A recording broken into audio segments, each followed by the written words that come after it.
Sir sa Cagayan. Ano sir? First ni sa Cagayan na kuan. Fresh helmet cleaner. Fresh helmet cleaner. Kinsay pangalan mo sir? Malvin. Mo ni atong owner si Marvin, Sir Malvin. Dire located sa kuan no. Sa Motormate. Bangla sa Motormate. Saya 20 sir ba? 20 pila ka 20 minuto. pesos for 3 minutes.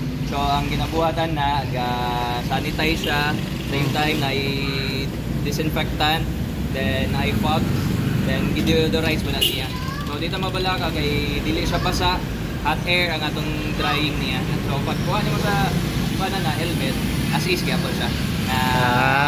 Uga siya. Then same time mumot na, then kadung mga 1 year na, mga pila na kamans nga nalaban nga helmet. Oo. So malimpyuhan gud siya. Kadi makaya og limpyo og hand wash or other nga kuan pag-washing.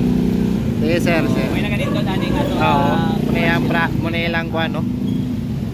Kuan guys ba kanang attractive kayo ba nakalingi ko ba? Ninyo ni at bangara sa Motormate.